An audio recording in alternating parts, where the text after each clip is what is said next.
Assalamualaikum warahmatullahi wabarakatuh. Kenalkan, nama saya Rizky Harisma dengan NIM 127 4. Terima kasih kepada Bapak Dr. Rahmat Kurniawan SSC MSI dan Ibu Dr. Hawa Purnama Selala Ari Sane SSI sebagai dosen pemampu mata kuliah metodologi penelitian. Di sini saya akan mempresentasikan terkait tugas akhir saya, yaitu isolasi senyawa dari rumput laut Sargassum polycystum dan uji aktivitasnya sebagai antibakteri jerawat Acne vulgaris. Nah, untuk outline-nya sendiri itu ada pendahuluan, tinjauan pustaka, dan metodologi penelitian. Nah, dimulai dari pendahuluan yaitu jerawat. Jerawat dengan nama latin Acne vulgaris merupakan penyakit yang sangat meresahkan bagi manusia. Mengapa hal tersebut bisa terjadi? Karena jerawat ini dapat menurunkan tingkat kepercayaan seseorang, sehingga orang tersebut akan tertutup dengan orang lain ataupun dunia luar. Nah, jerawat tersebut disebabkan oleh bakteri Staphylococcus aureus, Staphylococcus epidermidis, dan Propionibacterium acne. Nah, faktor pendukung nimbulnya jerawat itu ada kosmetik. Nah, bagi kaum wanita itu kosmetik merupakan item yang sangat wajib karena dapat meningkatkan kepercayaan diri dia pada saat melakukan aktivitas. Tetapi jika kosmetik itu tidak cocok, maka akan timbul seperti jerawat. Nah, selanjutnya ada makanan. Nah, makanan dengan kadar karbohidrat dan gula yang tinggi maka akan dapat menimbulkan jerawat juga. Selanjutnya ada stres. Nah, ini tidak merupakan hal yang sangat familiar bagi seorang mahasiswa dan mahasiswi karena stres ini dapat didukung oleh menumpuknya faktor tugas maupun laporan dengan DL yang sangat mepet sehingga otak ini serasa sangat stres gitu dan sehingga dapat menimbulkan jerawat juga. Nah, selanjutnya itu ada debu. Nah, debu ini dapat ditimbulkan oleh asap kendaraan, terus pabrik dan sebagainya sehingga ada penumpukan kotoran di muka sehingga timbulnya jerawat juga. Nah, rumput laut. Rumput laut adalah tanaman laut yang ditemukan di perairan dangkal. Rumput laut itu dibedakan menjadi 3 berdasarkan pigmen, yaitu rumput laut merah, Rhodophyta, rumput laut coklat, Sargassum, dan rumput laut hijau, Chlorophyta. Nah, untuk rumput laut ini dapat dijadikan olahan seperti nori. Nah, nori ini merupakan makanan khas Jepang yang tersebar di Indonesia juga dan sangat menarik karena rasanya yang enak. Juga rumput laut ini juga dijadikan olahan agar merupakan makanan dessert atau makanan penutup yang sangat enak dan manis. Rumput laut ini dapat digunakan sebagai anti jerawat dan juga dapat mengatasi penyakit bronkitis. Nah, berdasarkan pendahuluan tersebut, tujuannya yaitu ada isolasi senyawa antibakteri dari rumput laut coklat, Sargassum polycystum. Yang kedua, mengetahui mekanisme senyawa aktif anti jerawat dari ekstrak rumput laut coklat, Sargassum polycystum. Dan yang ketiga ada mengidentifikasi senyawa murni antibakteri dalam rumput laut coklat, Sargassum polycystum. Nah, untuk tinjauan pustakanya itu ada jerawat. Jerawat merupakan penyakit yang timbul di permukaan kulit seperti nodul, postula, komedo, dan kista. Nah, jadi itu jerawat ini termasuk penyakit yang kronis dan walaupun tidak berbahaya tapi sangat mengganggu bagi kehidupan mahasiswa karena dapat menimbulkan rasa gatal di permukaan kulit dan juga pada saat tersentuh maka akan timbulnya rasa sakit. Jerawat ini ditimbulkan oleh peningkatan sebum atau penumpukan minyak sehingga membuat kulit wajah menjadi tersumbat sehingga aktivitas bakteri serta peradangan pada kulit akan terjadi. Nah, jerawat sendiri ini tidak memandang gender. Jadi jerawat ini dapat diderita oleh laki-laki ataupun perempuan. Tetapi jerawat ini sangat dominan pada seorang laki-laki karena perbedaan antara aktivitasnya, metabolisme, dan lain-lain. Pada usia remaja juga jerawat ini sangat dominan. Nah, jerawat ini dapat timbul pada bagian leher dada, punggung, telinga, dan wajah. Nah, wajah sendiri ini paling sering terlihat jerawat. Nah, selanjutnya ada rumput laut coklat dengan nama latin Sargassum polycystum.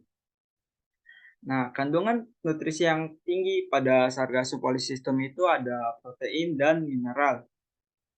Warna coklat pada rumput laut ini didominasi oleh pigmen fukosantin, klorofil A dan C, beta karoten, dan xanthofil. Nah, berdasarkan klasifikasi rumput laut ini tergolong dalam kingdom Plantae, divisi Talopita, kelas Phaeophysaceae, ordo Vocales, famili Sargassaceae, genus Sargassum, dan spesies yaitu Sargassum polycystum. Berdasarkan genusnya, rumput laut ini bisa dapat berkembang biak hingga tingginya mencapai 12 meter. Nah, Sargassum ini memiliki bioaktivitas seperti anti kanker, antiterosklerosis, antiinflamasi, antikoagulan, imunomodulator, dan antibakteri. Nah, senyawa bioaktif yang terkandung di dalam rumput laut ini ada flavonoid, saponin, fenolik, tanin, dan steroid. Selanjutnya antibakteri. Antibakteri merupakan senyawa yang dapat menghambat atau mematikan suatu bakteri jahat, yaitu bakteri patogen. Nah, bakteri ini tergolong menjadi dua, yaitu bakterisidal dan bakteriostatik. Nah, bakterisidal ini dapat mampu mematikan bakteri, sedangkan bakteriostatik ini hanya menghambat. Tetapi, jika kadar bakteriostatik ini tinggi konsentrasinya, maka bakteriostatik ini akan bersifat sebagai bakterisidal yang dapat membunuh bakteri. Senyawa bakteri yang terkandung dalam rumput laut Sargassum polycystum itu ada steroid, tanin, terpenoid, dan saponin. Di mana mekanisme steroid itu dapat menghambat pertumbuhan bakteri, di mana sintesis protein akan terakumulasi dan menyebabkan perubahan komponen-komponen penyusul sel bakteri itu sendiri. Nah, sedangkan tanin itu mekanismenya meniaktifkan bakteri lisis. Meniaktifkan bakteri lisis dengan memanfaatkan polaritas antara lipid dengan gugus hidroksil. Nah, untuk terpenoid mekanismenya itu merusak dinding sel. Mudah larut dalam lipid, sifat inilah yang mengakibatkan senyawa ini lebih mudah menembus dinding sel, baik bakteri gram positif maupun gram negatif. Dan yang terakhir itu ada saponin dengan mekanisme mengganggu permeabilitas sel. Nah, mengganggu permeabilitas sel ini yang menyebabkan senyawa intraseluler seperti sitoplasma akan keluar dan mengakibatkan kematian pada sel bakteri, sehingga bakteri tersebut akan mati juga.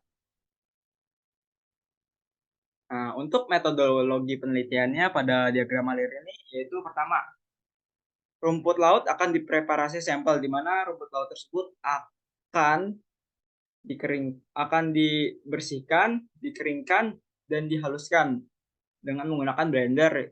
Halusan tersebut dinamakan dengan simplisa. Nah, simplisa tersebut akan dihitung kadar airnya yang berfungsi untuk mengetahui bahwa air yang terkandung di dalamnya.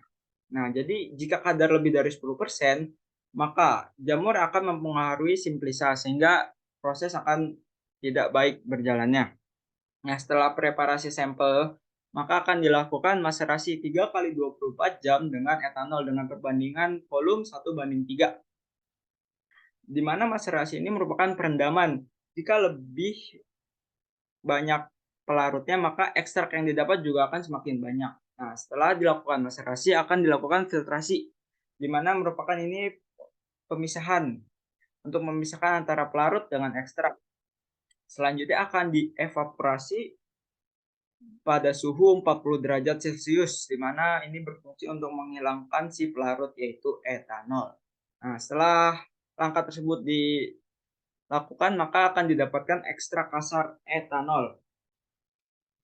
Nah, ekstrak kasar etanol ini akan diambil sebagian ya, dan akan diuji fitokimia uji fitokimia ini bertujuan untuk mengetahui kandungan senyawa metabolik sekunder pada ekstrak rumput laut tersebut. Nah, untuk ujinya itu ada uji tanin, flavonoid, alkaloid, steroid, dan terpenoid. Nah, ekstrak kasar etanol ini akan dipartisi dengan etil asetat dengan perbandingan 1:1 dan akan dievaporasi dengan suhu 40 derajat Celcius dan akan dihasilkan ekstraknya. Selanjutnya ekstrak tersebut akan dilanjutkan dengan kromatografi lapis tipis, di mana KLT ini berperan untuk mengetahui perbandingan antara eluen yang digunakan, yaitu ethyl stat. Selanjutnya akan dilakukan kromatografi cair vakum, yaitu untuk mengidentifikasi zona bening pada aktivitas antibakteri. Nah, selanjutnya akan masuk ke fraksi kolom. Pengujian aktivitas antibakteri dan etil asetat dan heksan ini diambil dengan nilai yang baik dengan kromatografi lapis tipis yang akan digunakan. Nah, setelah hal tersebut dilakukan akan didapatkan senyawa murni. Nah, senyawa murni ini akan dilakukan uji antibakteri, uji kemurnian, dan identifikasi. Nah, uji antibakteri ini akan digunakan dengan metode agar.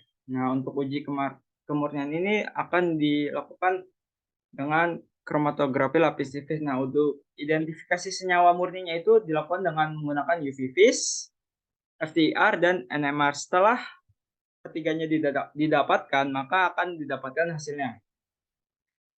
Terima kasih atas presentasi saya. Bila ada kesalahan saya mohon maaf. Bila taufiq walhidayah.